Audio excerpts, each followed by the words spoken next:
All right, I touched briefly on what we're going to talk about in this last problem for 10.4 in the last example, but let me just mention it again. Since the last example was a two-tailed test, that meant that the graph for the classical method looks like this, and the graph for the p-value method looks like that. And the classical one's really the one we're interested in here, because when you look at this, notice that this is symmetric, right? So if this is negative 1.96, this is positive 1.96. Doesn't the center portion look a lot like a confidence interval from chapter 9? Yeah, it basically is. So what you could do, instead of doing, all this work that we've done, is you can find the confidence interval. So the confidence interval, well, it would be the 95%. Why 95%? Well, because alpha was 0.05, so use a 95% confidence interval. Okay, so let's do that. And again, StatCrunch is just a breeze, so let me go to StatCrunch for a sec. Stat, proportions, one sample, summary.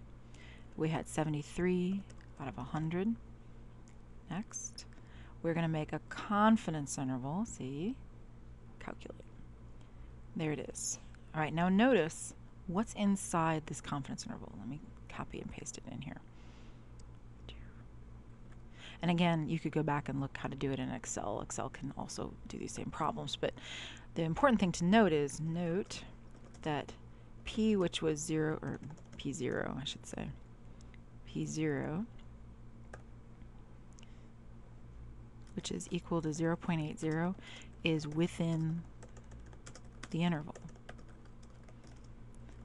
That means that we will not reject the null hypothesis, let's put it that way. Do you see how 80%'s in here? If we had come up with a sample that gave us an interval that didn't contain the 80%, that would have meant we had evidence against his 80%.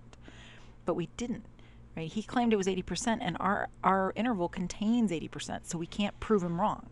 Does that make sense?